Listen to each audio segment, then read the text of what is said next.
బంజారా జాతికి ఆధ్యాత్మిక మార్గదర్శిగా సంత్ సేవాలాల్ మహారాజ్ నిలిచారని ముఖ్యమంత్రి రేవంత్ రెడ్డి కొనియాడారు. సంత్ సేవాలాల్ మహారాజ్ జయంతిని పురస్కరించుకుని ఆయన చిత్రపటానికి ముఖ్యమంత్రి రేవంత్ రెడ్డి పూలమాలలు వేసి నివాళులర్పించారు. కార్యక్రమంలో కాంగ్రెస్ నేత రోహిన్ రెడ్డి పాల్గొన్నారు. హైదరాబాద్ నోవోటల్లో బిల్డర్స్ గ్రీన్ తెలంగాణ సమ్మిట్ సమావేశం నిర్వహించారు. ఈ సమావేశంలో డిప్యూటీ సీఎం బట్టి విక్రమార్క పాల్గొన్నారు. బిల్డర్స్ డెవలపర్స్ను రాష్ట్ర ప్రభుత్వం గౌరవప్రదమైన పౌరులుగా చూస్తుందని, వారు సంపద సృష్టికర్తలు, రాష్ట్ర అభివృద్ధిలో భాగస్వాములు, వారికి ప్రభుత్వం సంపూర్ణ సహకారం అందిస్తుందని డిప్యూటీ సీఎం అన్నారు. బిల్డర్స్కు ఎలాంటి ఇబ్బందులు లేని కార్యక్రమాలను రాష్ట్ర ప్రభుత్వం తీసుకుంటుందని డిప్యూటీ సీఎం అన్నారు. ఎవరైనా తప్పుడు ప్రచారాలు చేస్తే, బిల్డర్స్ డెవలపర్స్ను ఇబ్బంది పెట్టే పని చేస్తే కఠిన చర్యలు తీసుకుంటామని తెలిపారు. రాష్ట్ర అభివృద్ధికి తోడ్పడే వ్యక్తులుగా బిల్డర్స్కు సంపూర్ణ సహకారం అందిస్తాం. బిల్డర్స్కు హైదరాబాద్ స్వర్గధామం లాంటిదని డిప్యూటీ సీఎం అభిప్రాయపడ్డారు. మూసీ రిజర్వేషన్ కార్యక్రమం చేపట్టాలని చెప్పి ఈ రాష్ట్ర ప్రభుత్వం చాలా కృతనిశ్చయంతో ముందు పోతుందని చెప్పడానికి కూడా నేను సంతోషిస్తాను. అట్లాగే హైదరాబాద్ నగరం ఒకటే కాకుండా భవిష్యత్తులో కూడా మేము ఈ మధ్య తీసుకొచ్చినటువంటి గ్రీన్ ఎనర్జీ పాలసీ 2025 ఒక దశాబ్ద కాలం మాకు ఎనర్జీ పాలసీ లేదు. సో ఈ కొత్త గవర్నమెంట్ వచ్చిన తర్వాత న్యూ ఎనర్జీ పాలసీ తీసుకువచ్చి ఈరోజు ప్రపంచం మొత్తం మీద ఆకర్షిస్తున్నాం. మా ముఖ్యమంత్రి రేవంత్ రెడ్డి గారు, మా శ్రీధర్ బాబు గారు నిర్దేశిస్తున్న ఇద్దరు దావస్ వెళ్తే 1,50,000 కోట్ల రూపాయలు ఇన్వెస్ట్ చేయడానికి ఈ హైదరాబాద్ ఇంగ్లాండ్ అరౌండ్ రాష్ట్రంలో ఇన్వెస్ట్ చేయడానికి ముందుకు వచ్చారు. ఇంకా చాలా మంది ముందుకు వస్తా ఉన్నారు. సో గ్రీన్ ఎనర్జీ మా టార్గెట్ కూడా మేకింగ్ వెరీ క్లియర్. బై 2029-30 కల్లా వేరే 20,000 మెగావాట్ పవర్ గ్రీన్ ఎనర్జీలో తీసుకొని రావాలని టార్గెట్ పెట్టుకుని ముందుకు పోతున్నాం. దానికి కావాల్సిన ప్రణాళికలన్నీ తయారు చేసాం. అందులో న్యూ ఎనర్జీ పాలసీలో వెరీ క్లియర్. బై 35 కల్లా 40,000 మెగావాట్ పవర్ తీసుకొని రావాలి. So the whole world is going towards the particularly advanced countries. So ఆ దిశలో మన తెలంగాణ రాష్ట్రం కూడా ముందుకు పోవాలని ఆలోచిస్తూనే ఈరోజు మేమంతా ప్రణాళికాబద్ధంగా తయారు చేసుకుంటూ ముందుకు పోతా ఉన్నాం. ఈ హైదరాబాద్ నగరం ఈరోజు చాలా పెద్ద ఎత్తున అభివృద్ధి చెందడానికి కావాల్సినటువంటి నిధులు కూడా రాష్ట్ర ప్రభుత్వం దీనికి కేటాయించారు. సంగారెడ్డి జిల్లా పటాన్చెరు నియోజకవర్గం పటాన్చెరు డివిజన్ పరిధిలోని ఎంపీపీ సమావేశ మందిరంలో సేవాలాల్ మహారాజ్ జయంతి ఉత్సవాలు నిర్వహించారు. ముఖ్య అతిథిగా పాల్గొని మహారాజ్ చిత్రపటానికి పూలమాలలు వేసి ఘన నివాళులు అర్పించారు శాసనసభ్యులు గూడెం మహిపాల్ రెడ్డి. సేవాలాల్ బోధనలు ప్రతి ఒక్కరికి అనుసరణీయమని శాసనసభ్యులు గూడెం మహిపాల్ రెడ్డి అన్నారు. ఈ కార్యక్రమంలో అమీన్పూర్ మాజీ ZPTC Sudhakar Reddy, market committee మాజీ director Ailesh, Ramachandrapuram MEO PP Rathod, Patancheruvu MEO Nageshwar Naik, GHMC deputy commissioner Suresh తదితరులు పాల్గొన్నారు. సందర్భంగా ఆయన జయంతి సందర్భంగా శుభాకాంక్షలు.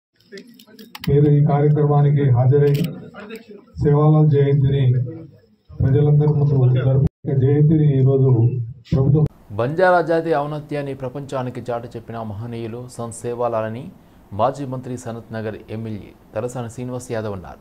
అమీర్పేట్ డివిజన్లోని బాపునగర్లో సేవాలాల్ జయంతిని నిర్వహించారు. ఈ సందర్భంగా సేవాలాల్ చిత్రపటం వద్ద ఎమ్మెల్యే తలసాని శ్రీనివాస్ యాదవ్ నివాళులర్పించారు. గిరిజనులకు దశా దిశను బోధిస్తూ సన్మార్గంలో నడిపించేందుకు కృషి చేశారని పేర్కొన్నారు. జంతు బలిని తీవ్రంగా వ్యతిరేకించారని చెప్పారు. ధర్మ ప్రచారం, ఆర్థిక సంస్కరణలు, మత మార్పిడులను అరికట్టారని అన్నారు. అటువంటి గొప్ప వ్యక్తి జన్మదిన వేడుకలను పండుగ మాదిరిగా జరుపుకోవడం సంతోషంగా ఉందన్నారు. కేసీఆర్ను బహిష్కరించాలన్న రేవంత్ రెడ్డి వ్యాఖ్యలపై మాజీ మంత్రి ఎమ్మెల్యే వేముల ప్రశాంత్ రెడ్డి స్పందించారు. రేవంత్ రెడ్డికి మానసిక వ్యాధి ఉందన్నారు. ముఖ్యమంత్రిగా ప్రజలు ఎవరూ ఆయన్ని గుర్తించడం లేదన్నారు. సొంత పార్టీ నాయకులే ముఖ్యమంత్రి పేరు మర్చిపోతున్నారని వేముల విమర్శించారు. నేను మొన్న చెప్పిన ఆయనకు ఒక మానసిక వ్యాధి వచ్చింది అని. పాపం ఆయన్ని ముఖ్యమంత్రిగా ఆయన ఎవరు గుర్తుపడతలేరు, ఆయన పేరు చెప్తలేరు. ఆయన సొంత పార్టీ నాయకులు కూడా ఆయన పేరు మర్చిపోతున్నారు. ఇక టీవీలు పెట్టంగానే ముఖ్యమంత్రిని ఒకటే తిట్టుడు ప్రజలు. ఇవన్నీ చూసి ఆయన మతి భ్రమించి ఇగో ఇట్లాంటి మాటలు మాట్లాడుతూ ఉన్నాడు. కేసీఆర్ని తెలంగాణకి వెళ్ళి బహిష్కరిస్తారా అండి? అసలు తెలంగాణను పుట్టించింది ఎవరు? తెలంగాణ ఉద్యమం పెట్టింది ఎవరు? ఏ ఊర్లో పోయి అడిగినా, చిన్న పిల్లగాడి నుంచి ముసలోళ్ళ దాకా అడిగినా కానీ తెలంగాణ పెట్టింది ఎవరు అంటే కేసీఆర్ అని చెప్తారు. తెలంగాణను పుట్టించింది ఎవరు అంటే కేసీఆర్ అని చెప్తారు. 15 సంవత్సరాలు తెలంగాణ కోసం దిక్కు దివానా లేని రోజు ఒక్కడిగా బయలుదేరి 15 ఏళ్ళు పోరాటం చేసి ఎన్నో పదవులకు త్యాగాలు చేసి ఎమ్మెల్యే పదవికి, ఎంపీ పదవికి, కేంద్ర మంత్రి పదవికి త్యాగాలు చేసి సావు నోట్లో తలబెట్టి తెలంగాణను తెచ్చిన వ్యక్తి కేసీఆర్. రేవంత్ రెడ్డి ఏమో జై తెలంగాణ అన్నోడి మీదకి తుపాకీ పట్టుకొని ఉరికిండు సంపెత్తా అని. అది రేవంత్ రెడ్డి చరిత్ర. అసలు కేసీఆర్ తెలంగాణ రాష్ట్రం తేకపోతే ఎక్కడిదండి తెలంగాణ రాష్ట్రం? కేసీఆర్ అంటోడే లేకపోతే తెలంగాణ రాష్ట్రం అవునా? తెలంగాణ రాష్ట్రం కాకపోతే అసలు ఈయన ముఖ్యమంత్రి అవునా? ఇప్పుడు కేసీఆర్ పోరాటం, కేసీఆర్ పుట్టించిండు, కేసీఆర్ తెచ్చిన తెలంగాణ రాష్ట్రంలో కాబట్టే ఈయన ఇవాళ తెలంగాణ రాష్ట్రానికి ముఖ్యమంత్రి అయ్యిండు. ఒకవేళ కేసీఆర్ అంటూడే లేకపోతే ఈ రేవంత్ రెడ్డి ఇగో ఇప్పటిదాకా కూడా ఆంధ్రోళ్ళ మోచేతికి నీళ్లు దాక్కుంటా బానిస బతుకుతుండే. నల్గొండ జిల్లా బీజేపీ కార్యాలయంలో సమావేశం నిర్వహించారు. శాసనమండలిలో ఉపాధ్యాయులు, పట్టభద్రులు, నిరుద్యోగుల సమస్యలను లేవనెత్తి బీఆర్ఎస్ తీరును ఎండగడతామని, కాంగ్రెస్ ప్రభుత్వం ఇచ్చిన హామీలు విఫలంపై నిలదీస్తామని కేంద్ర మంత్రి కిషన్ రెడ్డి అన్నారు. ఎమ్మెల్సీ ఎన్నికల ప్రచారంలో భాగంగా నల్గొండలో ఉపాధ్యాయులతో మీట్ అండ్ గ్రీట్ అనే కార్యక్రమంలో పాల్గొని ప్రసంగించారు. ఈ నెల 27న 2 ఉపాధ్యాయులు, 1 పట్టభద్రుల ఎమ్మెల్సీ స్థానాలకు ఎన్నికలు జరగనున్నాయని కేంద్ర మంత్రి జి కిషన్ రెడ్డి అన్నారు. ఉపాధ్యాయులు, నిరుద్యోగులు, పట్టభద్రుల విషయంలో మాట్లాడాల్సిన బీఆర్ఎస్ ఎక్కడా వారి సమస్యలపై ప్రస్తావించలేదన్నారు. కాంగ్రెస్కు ఒకే సంవత్సరంలో వ్యతిరేకత వచ్చిందన్నారు. తెలంగాణలో కస్టోడియా ప్రాపర్టీ ఆఫ్ ఇండియా సంరక్షణలో ఉన్న శత్రు ఆస్తులకు సంబంధించి మార్చి నెలాఖరులోపు రికార్డుల పరిశీలన, గ్రౌండ్ సర్వే పూర్తి చేసి లెక్క తేల్చాలని కేంద్ర హోంశాఖ సహాయక మంత్రి బండి సంజయ్ కుమార్ అధికారులను ఆదేశించారు. హైదరాబాద్ బేగంపేటలోని హోటల్ టూరిజం ప్లాజాలో రాష్ట్రంలోని హైదరాబాద్, రంగారెడ్డి, కొత్తగూడెం, వికారాబాద్ జిల్లాలోని 8 ప్రాపర్టీస్పై కేంద్ర మంత్రి బండి సంజయ్ సమీక్షా సమావేశం నిర్వహించారు. ఈ సందర్భంగా బండి సంజయ్ తొలుత రంగారెడ్డి జిల్లాలోని 8 ప్రాపర్టీస్పై వివరాలను అడిగి తెలుసుకున్నారు. ముఖ్యంగా కొత్వాల్గూడ, మియాపూర్ పరిధిలో ఉన్న వందలాది ఎకరాలు 8 ప్రాపర్టీపై పురోగతి ఏమిటని ప్రశ్నించారు. జిల్లా కలెక్టర్ నారాయణ రెడ్డి సర్వే నెంబర్ల వారీగా పురోగతిని వివరించారు. సేవాలాల్ మహారాజ్ జయంతి సందర్భంగా సేవాలాల్ తాండా కండ్లకోయలో కార్యక్రమం నిర్వహించారు. ముఖ్య అతిథిగా పార్లమెంటు సభ్యులు ఈటెల రాజేందర్ హాజరై నివాళులర్పించారు. ఉమ్మడి ఆంధ్రప్రదేశ్లో పుట్టి దేశంలో ఉన్న 12 కోట్ల మంది బంజారా జాతికి ఆరాధ్యులు అయ్యారని ఈటెల అన్నారు. ఈ జాతికి నడవడిని అందించి దిక్చూచిగా నిలిచారని తెలిపారు. ఇవాల్టికి కూడా గూడుకి, ఉపాధికి దూరమై కష్టనష్టాలు అనుభవిస్తున్న జాతి లంబాడి జాతి అన్నారు. వీరంతా భూమిని, కష్టాన్ని, ధర్మాన్ని నమ్ముకున్నవారని, ఈ బాధలన్నీ బయటపడే రోజు త్వరలోనే వస్తుందన్నారు. 12 కోట్ల మంది మా లంబాడ జాతి ఆరాధించే దైవం శివలాల్ మహారాజ్ గారు, రామారావు మహారాజ్ గారు. మేము ఆరాధించేటువంటి దైవం జగదంబిక మాత. 286వ జన్మదినాన్ని పురస్కరించుకొని దేశవ్యాప్తంగా ఇవాళ శివలాల్ మహారాజ్ గారి యొక్క జయంతి ఉత్సవాన్ని జరుపుకుంటూ ఉన్నాం. తెలంగాణ గడ్డ మీద మల్కాయిరి పార్లమెంట్లో మా రాజబొల్లారం తండ, పాత తండ, మేము ఈ ఊరు వాసులం, ఇక్కడ జరుపుకోవడం సంతోషాన్ని కలిగించింది.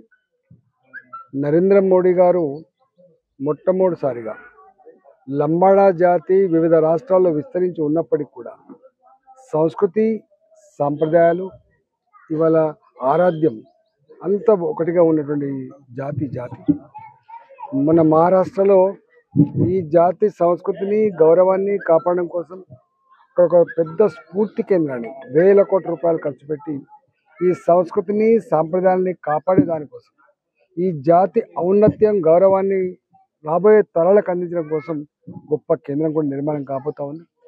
ఈ మధ్యనే భారతీయ జనతా పార్టీ పార్లమెంట్ సభ్యులుగా మేము కల్చర్ మినిస్టర్ కలిసి సేవాలాల్ మహారాజ్ గారి యొక్క జయంతి ఉత్సవాన్ని అధికారికంగా జరపాలి అని చెప్పి మేము ఇవ్వడం జరిగింది. మొన్న కూడా మళ్ళీ రెండోసారి కూడా ఇవ్వడం జరిగింది.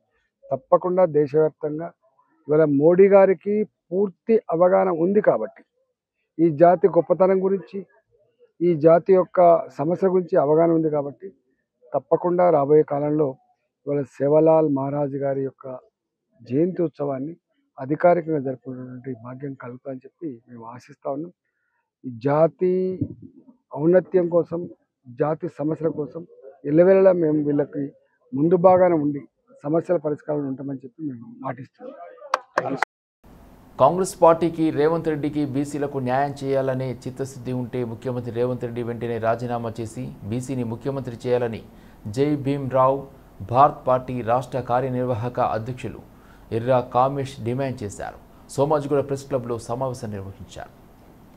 రాష్ట్ర ప్రభుత్వం కులగణన పేరుతో బీసీలకు అన్యాయం, అగ్రవర్ణాలకు ప్రయోజనం చేసేలా వ్యవహరిస్తుందని మండిపడ్డారు.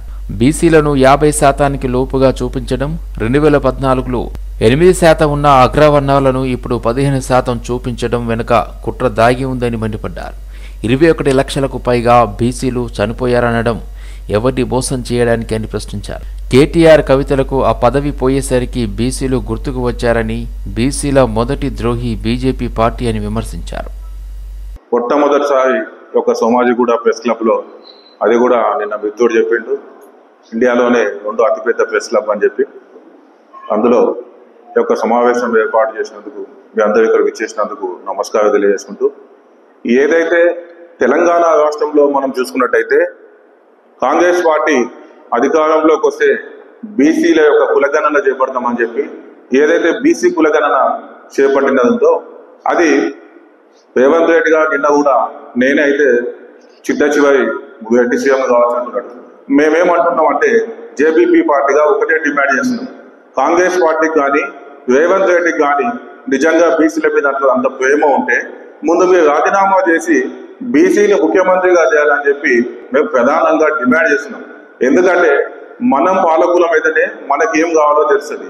అగ్రవర్ణ నాయకులు అధికారంలో కూర్చొని ఏదైతే 2014 సమగ్ర కుటుంబ సర్వే చేసిందో అప్పటికి ఇప్పటికీ అంటే ఒక 21 లక్షల మంది బీసీలు తక్కువ ఉన్నాయని చెప్పి చూపెట్టి 50% పైనటువంటి బీసీ జనాభాను ఇంకా చాలా మంది వాళ్ళు వివరాలు ఇవ్వలేదని చెప్పి ఏదైతే ఉందో దాన్ని ఉపసంహరించుకొని మళ్ళీ మేము చేస్తున్నాం అంటున్నారు. కానీ మళ్ళీ మీరు చేసే దాని మీద కూడా ఎంతవరకు పారదర్శకత ఉందనేది ఎవరు కూడా ప్రజలకు మనం విశ్వసించే పరిస్థితి లేదు. కాబట్టి ఖచ్చితంగా ఈ బీసీ కులగణన చేయాలా, నిజంగా బీసీలకు న్యాయం చేయాలన్న ఉద్దేశం ఉంటే మీ కుట్ర, మీ యొక్క నాటకాలన్నీ కూడా ఈడబ్ల్యూఎస్ రిజర్వేషన్ కాపాడుకోవడం కోసం దాన్ని పెంచే క్రమంలో చేస్తున్నారు తప్పించి గతంలో ఉన్న 8% జనాభాని అలా ఓసీలను 15% చూపిస్తున్నారు. కానీ అదే బీసీలకు ఇప్పటికి కూడా 50% లోపే చూపిస్తున్నారు. అంటే మేమేమంటున్నాం అంటే ఏదైతే ఎస్సీ ఎస్టీ బీసీ కులగణన చేసిందో దాని యొక్క పారదర్శకతను లోపించిందని చెప్పి మేము ఖచ్చితంగా తెలియజేస్తున్నాం. వెంటనే దాని యొక్క లోపాలను సవరణ చేయాలా, మళ్ళీ వాటి యొక్క కులగణన చేపట్టాలని చెప్పి మేము డిమాండ్ చేస్తున్నాం. ఇటీవల కాలంలో మనం చూసినట్టయితే కేసీఆర్ గారు ఫామ్ హౌస్లో అనుకొని బీసీలు పోరాటం చేయమని చెప్తున్నాడు. సమాజంలో ఆడపిల్లలు ఎదుర్కొంటున్న ప్రతి సమస్యకు విద్య ఏకైక పరిష్కారమని తెలంగాణ ఆడపిల్లల సమాజ సమైక్య సభ్యులు వివిధ జిల్లాలకు చెందిన విద్యార్థినులు స్పష్టం చేశారు. సోమాజిగూడ ప్రెస్ క్లబ్లో విద్యార్థినులు పూజ, మైత్రి తమ సమస్యలపై మాట్లాడారు. హైదరాబాద్, రంగారెడ్డి, వికారాబాద్, సూర్యాపేట, గద్వాల విద్యార్థినులు తెలంగాణ ఆడపిల్లల సమాన సమైక్య ద్వారా అధికారులతో సమన్వయం ద్వారా ఆడపిల్లల సమస్యలకు పరిష్కారం కేవలం విద్య ద్వారానే సాధ్యమనే అంశాన్ని ప్రభుత్వానికి తెలియజేయడానికి పూనుకోవడం జరిగిందని అన్నారు.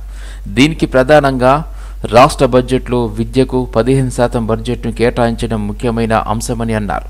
రాష్ట్ర ప్రభుత్వం వెంటనే విద్యా ప్రాధాన్యతను గుర్తించి చర్యలు తీసుకోవాల్సిందిగా కోరారు.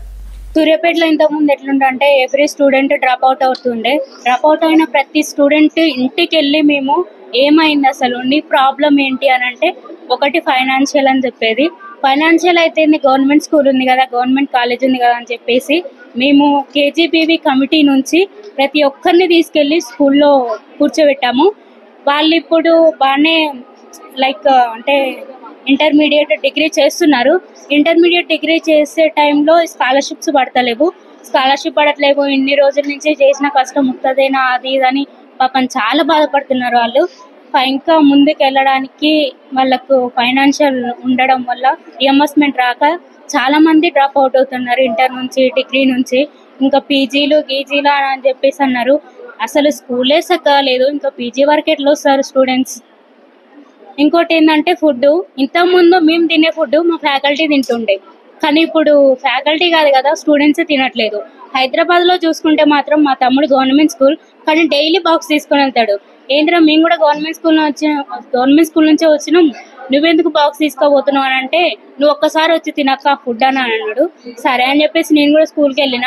చూస్తే ఆ ఫుడ్ మాత్రం చల్లగా అయిపోయి అసలు మాకే నచ్చలేదు. మేము ఇంట్లో కూడా అంత దరిద్రంగా తినాం.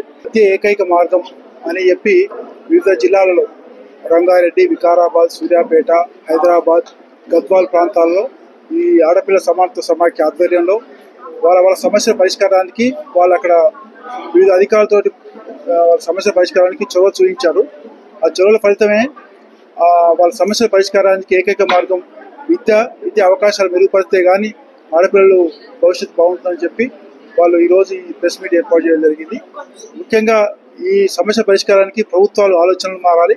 ప్రభుత్వం వాళ్ళ బడ్జెట్లో 15% పెంచితే కానీ విద్యా అవకాశాలు మెరుగుపడతాయి, తద్వారా ఆడపిల్ల భవిష్యత్తు బాగుంటుందని చెప్పి వాళ్ళు నమ్మి ఈరోజు ఈ మీడియా సమావేశం ద్వారా ప్రభుత్వానికి తెలియజేయడం జరిగింది. సో ఇది ముఖ్యంగా విద్య కొరకు వాళ్ళు ప్రయాణ సౌకర్యాలు ముఖ్యంగా ఆడపిల్లలకి అందుబాటులో లేవు. జూనియర్ కాలేజీలు, డిగ్రీ కాలేజీలు మండలాల్లో కానీ జిల్లాల్లో కానీ అందుబాటులో లేవు. అలాగే స్కూళ్ళల్లో కూడా సదుపాయాలు సరిగా లేవు. ఇవన్నీ మెరుగుపడాలంటే సంబంధిత ప్రభుత్వాలు దానికి బడ్జెట్ కేటాయించి ఈ వసతి సౌకర్యాలు మెరుగుపడితే కానీ వాళ్ళ విద్యా అవకాశం మెరుగుపడతాయని చెప్పి వాళ్ళు ఈరోజు సమావేశం ఏర్పాటు చేయడం జరిగింది. 5 జిల్లాల నుంచి ఈరోజు ఈ తెలంగాణ ఆడపిల్ల సమానత్వ సమాఖ్యలో 5 జిల్లాల నుంచి ఈ సభ్యులు పాల్గొన్నారు. టాస్క్ తెలంగాణ ఆడపిల్లల సమానత్వ సమైక్యలో స్టేట్ కమిటీ మెంబర్. నేను 15% బడ్జెట్ కోసం ఇప్పుడు ఎడ్యుకేషన్ కి కేటాయించాలి. గవర్నమెంట్ ఏంటంటే మాకు ఇప్పుడున్న ప్రభుత్వం ఏంటంటే మాకు మాట ఇచ్చింది, వాళ్ళ బడ్జెట్ లో 15% బడ్జెట్ మా ఎడ్యుకేషన్ కోసం కేటాయిస్తున్నారు. సో గవర్నమెంట్ ఏదైతే మాకు చెప్పారో ఏదో కేటాయిస్తామని 15%, అది మేము కోరుకుంటున్నాం. ఎందుకంటే ఇప్పుడు ఎడ్యుకేషన్ లో మాకు చాలా మట్టుకు ఏంటంటే ప్రాబ్లమ్స్ ఫేస్ చేస్తున్నాం. ఎడ్యుకేషన్ కోసం చాలా మంది డ్రాప్ అవుట్స్ అవుతున్నారు. ఎందుకంటే గవర్నమెంట్ స్కూల్లో సరి అయిన ఫెసిలిటీస్ లేక గవర్నమెంట్ నుంచి మాకు ఇస్తానన్న 15% బడ్జెట్ రావట్లేదు. కాబట్టి గవర్నమెంట్ స్కూల్స్ లో మేము కొన్ని సిచ్యువేషన్స్ ఫేస్ చేస్తున్నాం. ఐఎంఎల్ రాక, ఫుడ్ ఫెసిలిటీస్ లేక. సో మీ గవర్నమెంట్ ని 15% ఏదైతే మీరు మాకు ఇస్తా అన్నారో మేము దాన్ని అడుగుతున్నాము. పూర్వ ప్రభుత్వంలో మాకు జస్ట్ 6.6% మాత్రమే వచ్చింది. ఇప్పుడున్న ప్రభుత్వంలో 7.6 వస్తుంది. పక్క రాష్ట్రాలతో పోల్చుకుంటే మాకు అందులో సగం కూడా రావట్లేదు. సో గవర్నమెంట్ ఒకటినే కోరుకుంటున్నాను, 15% బడ్జెట్ ఏదైతే మీరు కేటాయిస్తానన్నారో మేము దానికోసమే అడుగుతున్నాము. సో టాస్క్ కంపెనీ నుంచి మేము అడుగుతున్నాం 15% బడ్జెట్ మీరు గవర్నమెంట్ మాకు కేటాయిస్తానన్నారు. మంచిగా ఉండదు మేము తినే వరకు. ఏంటంటే ఇప్పుడు ఇట్లా అని మేము చెప్పాను అనుకోండి, ఎప్పుడైనా మళ్ళీ వస్తారు ఎవరైనా లీడర్సే కానీ ఎవరైనా వస్తారు, ఆ ఫుడ్ బాగా రావట్లేదు అని వాళ్ళు వచ్చినప్పుడు ఏమో అప్పుడు బాగుంటుంది ఫుడ్. ఎందుకంటే వాళ్ళు వస్తున్నారు కాబట్టి వాళ్ళ కోసం సపరేట్గా మంచిగా నీట్గా చేసి పెడతారు. ఇంకేంటంటే ప్రైవేట్ కాలేజెస్ కంపేర్ చేసుకుంటే గవర్నమెంట్ కాలేజ్తో అక్కడ అన్ని ఫెసిలిటీస్ బాగుంటాయి. వాళ్ళు ఫీజు అలాగే తీసుకుంటారు, వాళ్ళ వాష్రూమ్సే కానీ వాళ్ళ కాలేజ్ రూమ్సే కానీ ఏదైనా కానీ వాళ్ళకి అన్నీ బాగుంటాయి. మేము గవర్నమెంట్ కాలేజెస్కి ఎందుకు వస్తున్నామంటే మా ఫైనాన్షియల్ సపోర్ట్ లేక, మా పేరెంట్స్ వాళ్ళు చదువుకోలేదు కాబట్టి మేము చదువుకోవాలి, మాకు వచ్చే జనరేషన్ కూడా బాగుండాలి అనే హోప్ తోటి మా పేరెంట్స్ పంపిస్తున్నారు. గవర్నమెంట్ కాలేజ్లో బాగుంటుంది. మేము హాస్టల్లో మా పేరెంట్స్ని వదిలి ఉండాలంటే ఎంత కష్టం అండి. మీరు ఉండగలుగుతారా పేరెంట్స్ని వదిలి? మేము పేరెంట్స్ని వదిలి గురుకుల హాస్టల్లో ఉంటున్నాం. ఎందుకు? మా చదువు బాగుండాలి. మా పేరెంట్స్ చదువుకోకనే ఇట్లా అయిపోయినారు. రేపటి జనరేషన్ బాగుండాలి కాబట్టి మేము చదువుకుంటేనే వాళ్ళకి మేము ఫైనాన్షియల్గా సపోర్ట్ చేయగలుగుతాం, బాగుంటాం. ఇప్పుడు వచ్చే జనరేషన్ బాగుండాలని మేము అట్లా కోరుకుంటున్నామండి. దేవాలయాల భూములను కబ్జా చేసిన వారిపై కఠిన చర్యలు తీసుకోవాలని బజరంగ సేన రాష్ట్ర అధ్యక్షుడు ఎన్ లక్ష్మణ్ రావు డిమాండ్ చేశారు.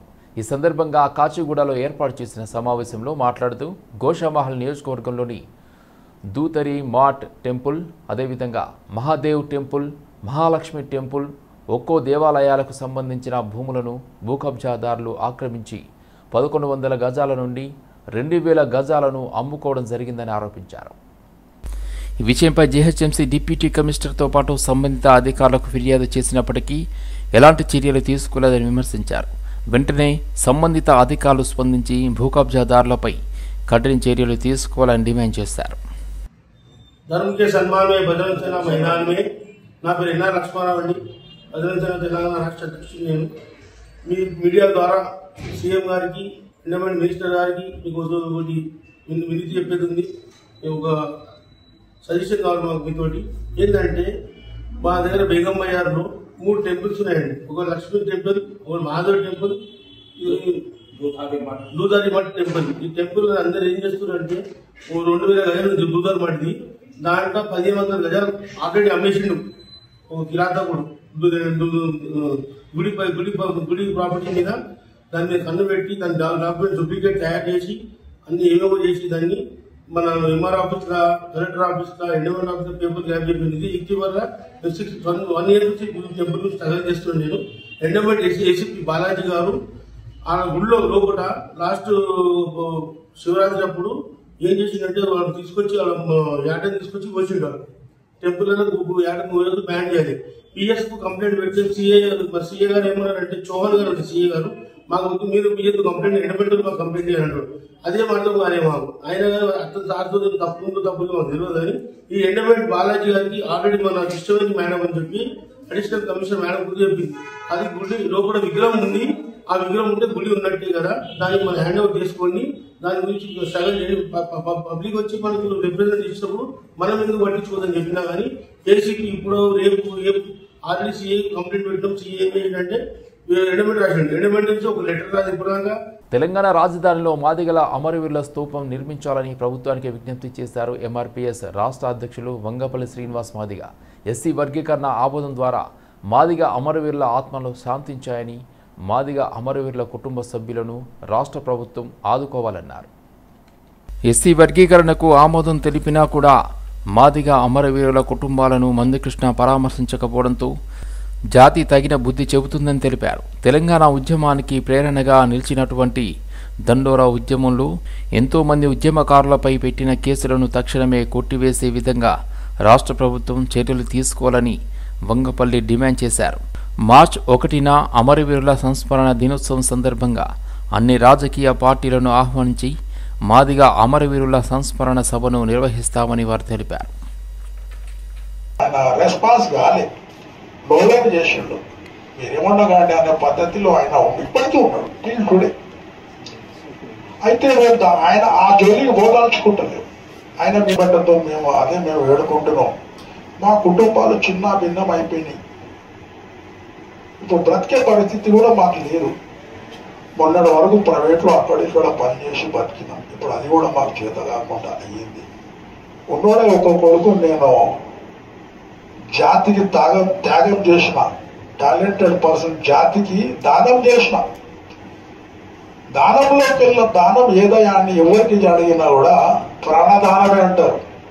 అలాంటి దానాన్ని నేను జాతికి దానం చేసిన, 50 లక్షలాది మంది జాతికి. మరి మాకు మిగిలింది ఏదయ్యా అంటే కన్నీళ్ళు. బిల్లు పాస్ చేశారు. స్వయాన కేసీఆర్ ప్రధానమంత్రి దగ్గరికి పోయి కూడా లెటర్ వేయడం జరిగింది. కాంగ్రెస్ తో పాటు బీఆర్ఎస్ పార్టీ కేసీఆర్ కవితకు, అట్లాగే సిపిఎం, సిపిఐ అన్ని బీజేపీ పార్టీలకు కూడా అందరికీ మేము కృతజ్ఞతలు తెలుపుతున్నాం. ఎందుకంటే అందరి పాత్ర ఉంది ఆ టైంలో నుంచి. అందుకోసమే ఈ విజయాన్ని ఏదైతే అసెంబ్లీలో బిల్ పాస్ చేదాన్ని ఈ విజయాన్ని మేము తెలంగాణ ఎంఆర్పిఎస్ గా మాదిగా అమరవీరులకే అంకితం చేయాలని కూడా మేము ప్రపోజ్ చేసినాం, అంకితం చేసినాం. అందులో భాగంగానే ఈ కుటుంబాల దగ్గరికి వెళ్లి ఇప్పుడే కాదు, మేము ఏదో వర్గీకరణ బిల్ అయిందని కాదు, సుప్రీంకోర్టు ఆగస్టు 1 తారీఖు నాడు తీర్పు ఇచ్చినప్పుడు కూడా ఆనాడు కూడా మేము మాట్లాడడం జరిగింది. సుందర విజ్ఞాన కేంద్రంలో మేము మీటింగ్ పెడతాం అన్నప్పుడు కొన్ని కారణాల వల్ల పెట్టలేకపోయినాం. ఆనాడు కూడా అంటే మొదటిసారి ఏది వర్గీకరణ ఉవ్వెత్త లేవడానికి గల కారణం సురేందర్ అన్న, దామోదర్ అన్న, మహేష్ అన్న. లంగర్ హౌస్ పోలీస్ స్టేషన్ పరిధిలో గత నెల 15వ తేదీన జరిగిన దొంగతనం కేసును లంగర్ హౌస్ పోలీసులు ఛేదించారు. 12 తులాల బంగారాన్ని దొంగిలించినట్లు ఫిర్యాదుదారుడు లంగర్ హౌస్ పోలీసులకు ఫిర్యాదు చేశాడు. అందులో భాగంగా 4 గ్రూపులు వాడిన పోలీసులు విచారణ చేపట్టి సుమారు 100 కెమెరాలను పరిశీలించి 3 నిందితులను అదుపులోకి తీసుకుని న్యాయ నిమిత్తం కోర్టుకు తరలించారు. ఈ 3 నేరస్తులపై పలు పోలీస్ స్టేషన్లలో దొంగతనం కేసులు ఉన్నట్లు పోలీసులు నిర్ధారించారు. వీరి వద్ద నుండి బంగారంతో పాటు 3 సెల్ ఫోన్లను స్వాధీనం చేసుకున్నారు. జనవరి 15వ తారీఖు ఒక బర్గ్లరీ జరుగుతుంది. ఇందులో మనకు కంప్లైనెంట్ ఇమీడియట్ వచ్చేసి మనకు రిపోర్ట్ చేస్తారు. వాళ్ళ ఇంట్లో సుమారు 9.75 తులాస్ గోల్డ్, తర్వాత మిగతా కొన్ని ఆర్నమెంట్స్ పోయినాయని చెప్పేసి మనకు కంప్లైంట్ ఇవ్వడం జరుగుతుంది. ఇమీడియట్ మనము ఎఫ్ఐఆర్ రిజిస్టర్ చేసి క్రైమ్ టీమ్స్ని ఇమీడియట్ రంగంలోకి దించడం జరుగుతుంది. డిఐ గోల్కొండ గారి ఆధ్వర్యంలో ఒక సుమారు 4 టీములు దాదాపు 100 అబోవ్ సీసీ కెమెరాస్ను వెరిఫై చేస్తారు. ఆ ఫుటేజ్ను వెరిఫై చేస్తే రీసెంట్గా మనకు ఒక బ్రేక్ త్రూ వస్తుంది. ఆ బ్రేక్ త్రూ వచ్చిన తర్వాత ఆ ఇన్ఫర్మేషన్ను మనం డెవలప్ చేయడంలో భాగంగా మనకు 3 అక్యూజులు ఐడెంటిఫై అవుతారు. సో వాళ్ళు ఆర్ఎస్ఐ, ఇతను వచ్చేసరికి వీళ్ళంతా దాదాపు కూకట్పల్లి ఏరియాలో నివాసం ఉంటారు, బట్ నేటివ్ ఆఫ్ గుంటూరు. తర్వాత డేవిడ్ రాజు, ఇతను కూడా same Saibaba Nagar colony Kukatpally. Next Sai Kumar, same ఇతను కూడా విఆర్ మెన్స్ హాస్టల్ దగ్గర కూకట్పల్లిలో ఉంటారు. సో వీళ్ళ 3 దగ్గరికి వెళ్ళి మనము సుమారు 13 గ్రామ్స్ గోల్డ్ రికవరీ చేయడం జరిగింది. వీళ్ళ ఎంఓ వచ్చి ఏంటంటే వీళ్ళు వెంటనే అఫెన్స్ చేసిన తర్వాత ఇమ్మీడియట్ దాన్ని డిస్పోజ్ చేసి ఆ అమౌంట్తోని లగ్జరీ లైఫ్కు సంబంధించిన అలవాటు పడతారు. సో ఆ ఐటమ్స్ కొన్ని అవన్నీ కొనడం జరుగుతుంది.